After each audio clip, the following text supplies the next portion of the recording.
What up though, y'all? How y'all doing? Welcome to the Dice Mag, the official magazine for the Dice Creative Agency.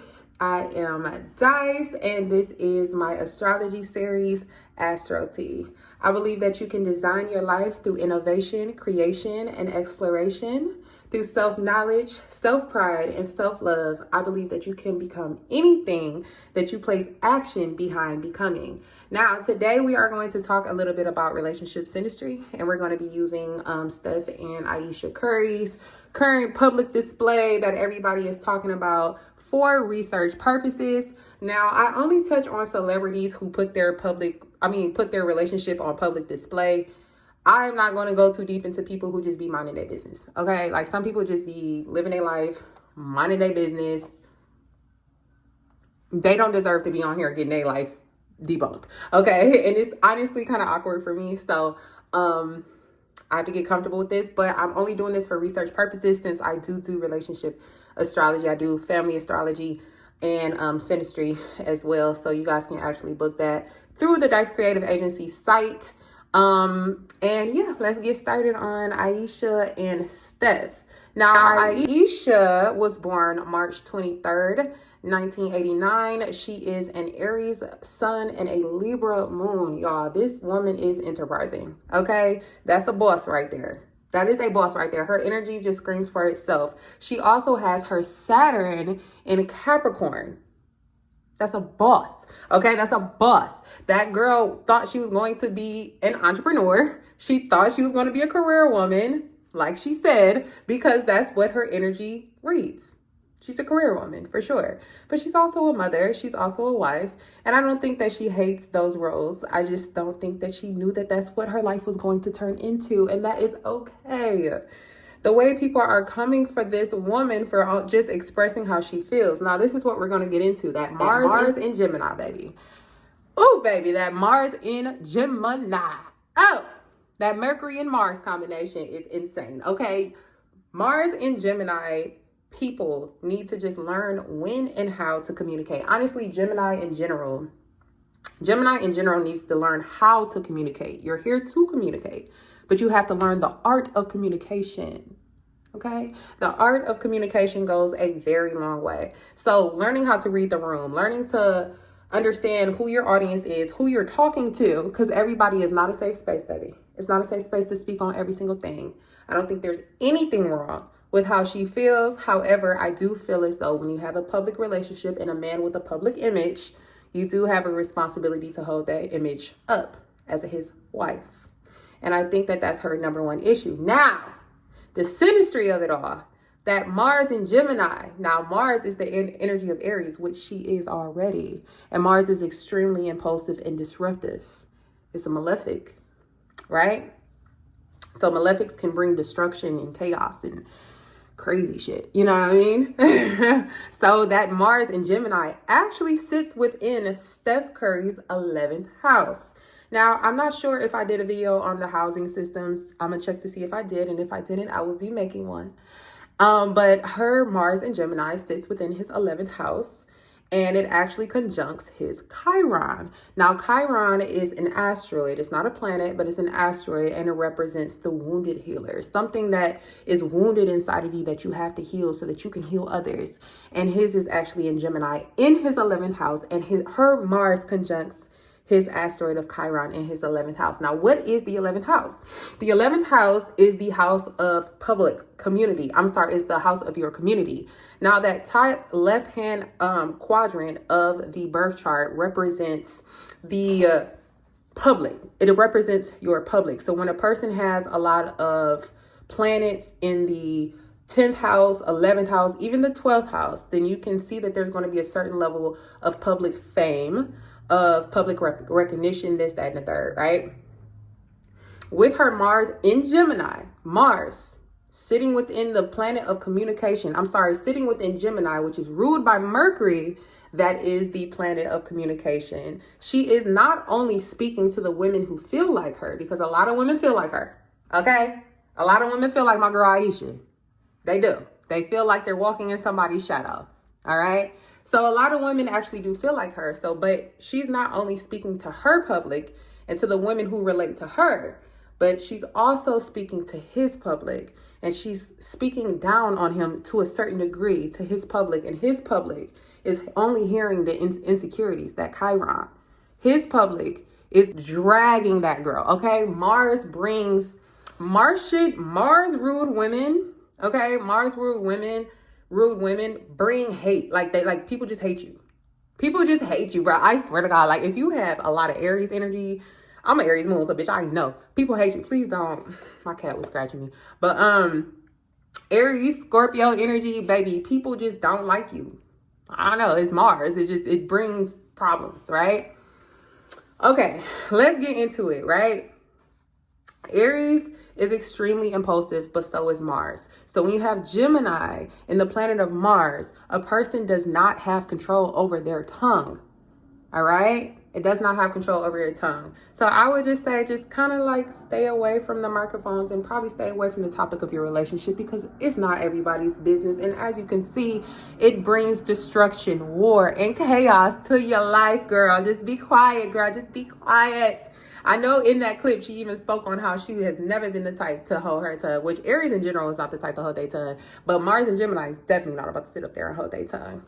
Let's see what I have written down, y'all. I got my notes. I already touched on that Mars and Gemini sitting within his 11th house. Her Saturn is in Capricorn. Saturn is ruled by Capricorn. It is at home in Capricorn. What is Saturn? It is the planet of excuse my nails, y'all. I gotta get them done.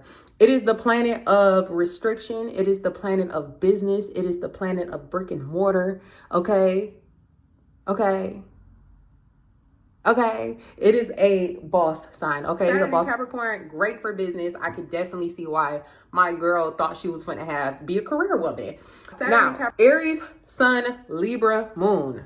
All right. So Aries and Libra are technically the same energy, right? Similar energy, but they just deal with opposite ends.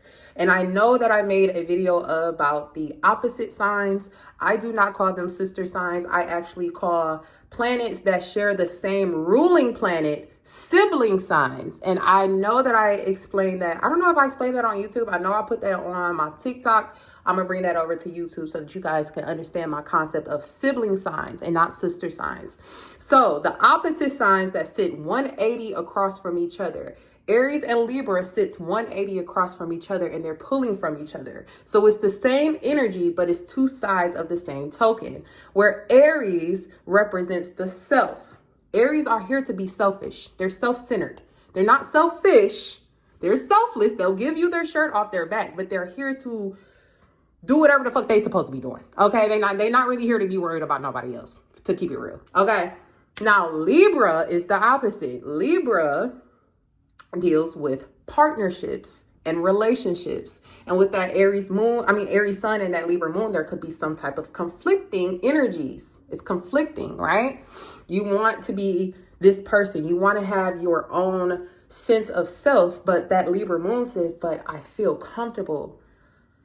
And it's the moon, right? So the emotional security, I feel comfortable being in this relationship. This brings me emotional fulfillment. This brings me emotional security, right? So when she's speaking on wanting to be a career woman, that does not mean that she does not appreciate her relationship or her family. She's just simply speaking on a seed that was planted and never blossomed. And as an Aries, that hurts bad. It hurts. You're just mourning a person that you never will know, that you always thought you would be, but you never will know. She just spoke on one thing, you guys, one thing in her life. She didn't know that she was going to be a mom. She's 18, 19 years old. She just thought she was going to be,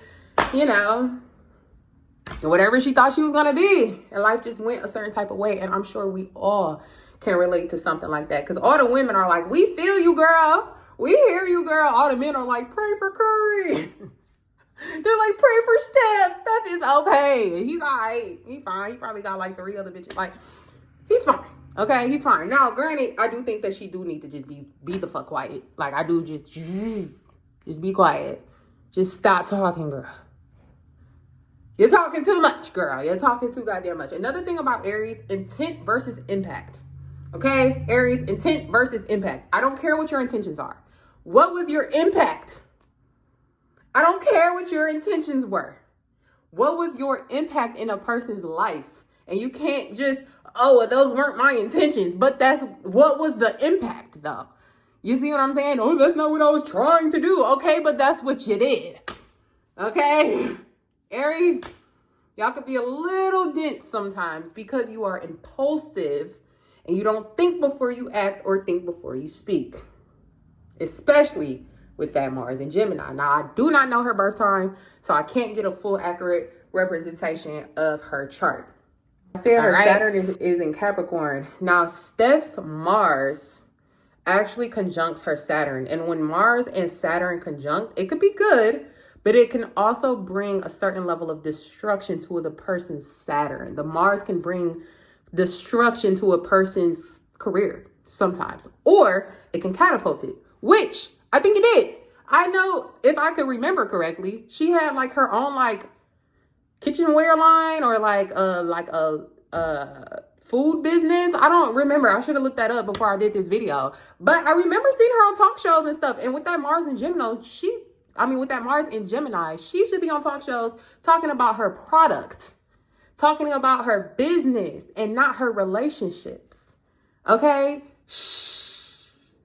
Lean into that Saturn and Capricorn when you hop on these airwaves, when you hop on these microphones, because you're supposed to be on these microphones with that Mars in Gemini, right?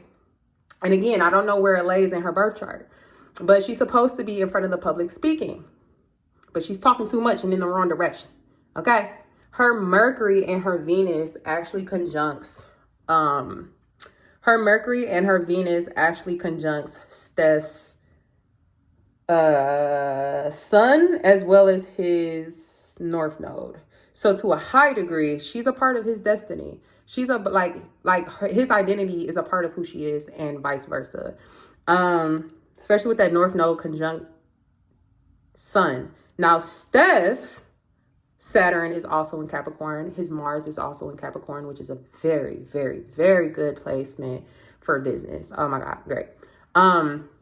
But his Uranus is also conjunct his Saturn. And I remember her saying that she did not see his career going in that direction. Like, she didn't know that that's what was going to happen. She thought she was going to be a career woman. She thought that he was just going to do X, Y, and Z, be a basketball coach. But when Uranus is conjunct to a planet, it brings a certain level of sudden change. You know what I mean? A certain level of a curveball, I guess you could say. It's a certain curveball that could potentially happen there when Uranus is conjunct a planet. And with Uranus being conjunct Saturn, and Saturn is the planet of career, correct? Right? So with Uranus conjunct that, Saturn, there could have been a change in career where it's like, I just decided to go this way again, or like, this is what I decided to do, even though I said that this is what I was going to do. Like, there could have been a sudden change for sure.